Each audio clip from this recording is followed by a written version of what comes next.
જરા વિચારો તો, એક એવો કાયદો જે સરકારને કોઈપણ કારણ વગર કોઈને પણ જેલમાં નાખવાની સત્તા આપી દે. ના, આ કોઈ ફિલ્મની વાર્તા નથી, પણ 1919ના રોલેટ એક્ટની કડવી વાસ્તવિકતા હતી.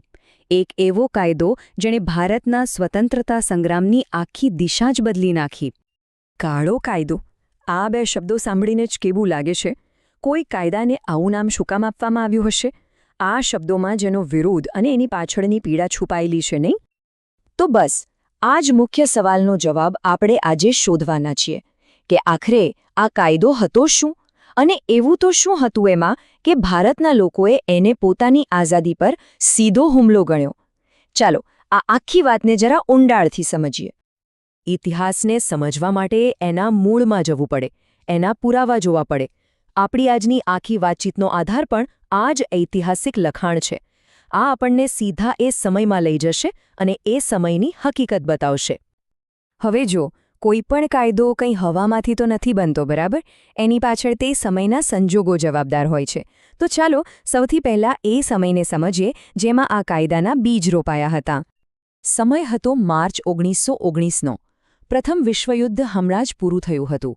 અને તમને ખબર છે, ભારતીયોએ આ યુદ્ધમાં બ્રિટનને ખૂબ મદદ કરી હતી. એમને આશા હતી કે બદલામાં સ્વરાજ મળશે.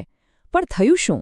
આશાઓની જગ્યાએ બ્રિટિશ સરકારે ભેટમાં આપ્યો રોલેટ એક્ટ, એક એવો કાયદો જે બધી જ આશાઓ પર પાણી ફેરવી દેવાનો હતો.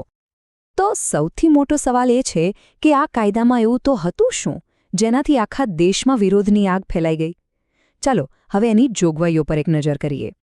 એકદમ સાદી ભાષામાં કહીએ ને તો આ કાયદાનો એક જ મકસદ હતો: લોકોના મૂળભૂત અધિકારો અને એમની આઝાદી છીનવી લેવાનો. આ કાયદો એટલે કે સરકાર માટે અમર્યાદિત સત્તા મેળવવાનું એક હથિયાર. આ કાયદાની સૌથી ખતરનાક અને ડરાવણી જોગવાઈ એ હતી કે એ સરકારને કોઈપણ ભારતીય નાગરિકની ધરપકડ કરવાનો અધિકાર આપતો હતો. એ પણ કોઈ જ કારણ આપ્યા વગર. જરા વિચારો, કોઈ પણ વ્યક્તિને કોઈ પણ સમયે વગર કારણે જેલમાં પૂરી શકાય. આ એક એવો ડર હતો જે દરેક નાગરિકના મનમાં ઘર કરી ગયો હતો. અને વાત અહીં જ નહોતી અટકતી. ધરપકડ પછી જે કેસ ચાલે એ પણ કોઈ સામાન્ય કોર્ટમાં નહીં, પણ ખાસ બનાવેલી અદાલતોમાં. અને સૌથી મોટી વાત, એ નિર્ણય સામે તમે ક્યાંય અપીલ પણ ન કરી શકો. મતલબ કે જે નિર્ણય આવ્યો એ જ આખરી. આ તો ન્યાયનું ખુલ્લેઆમ અપમાન હતું. અહીં જુઓ, તફાવત એકદમ સાફ દેખાય છે. એક બાજુ છે સામાન્ય ન્યાયની પ્રક્રિયા, જ્યાં ધરપકડ માટે કારણ જોઈએ, કેસ બધાની સામે ખુલ્લી અદાલતમાં ચાલે. અને બીજી બાજુ છે આ રોલેટ એક્ટ, જ્યાં કારણ વગર ધરપકડ થાય અને સુનાવણી પણ બંધ બારણે, ખાસ કોર્ટમાં.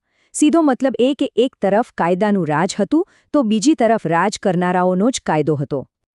હવે આટલો દમનકારી કાયદો આવે તો લોકો ચૂપ તો ના જ બેસે ને.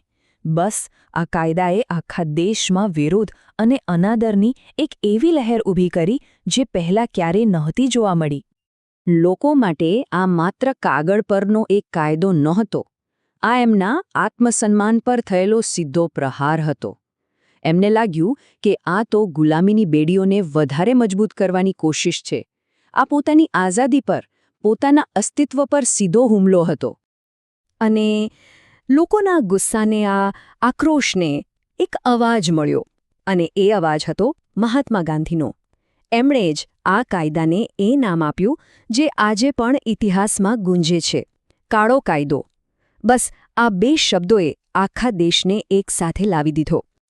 તો આખી ઘટનાનો ક્રમ એકદમ સ્પષ્ટ છે. પહેલાં સરકારે આ દમનકારી કાયદો પસાર કર્યો. એના જવાબમાં ગાંધીજી વિરોધનું નેતૃત્વ કરવા આગળ આવ્યા. અને આ વિરોધને એક સંગઠિત સ્વરૂપ આપવા માટે તેમણે સત્યાગ્રહ શરૂ કર્યો. આ સત્યાગ્રહે જ આઝાદીની લડાઈને એક નવી જ દિશા આપી.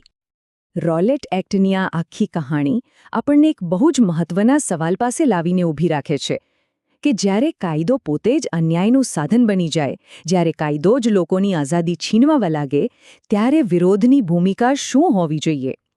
આ એક એવો સવાલ છે જે 1919માં જેટલો અગત્યનો હતો એટલો જ આજે પણ છે. વિચારવા જેવી વાત છે, નહીં?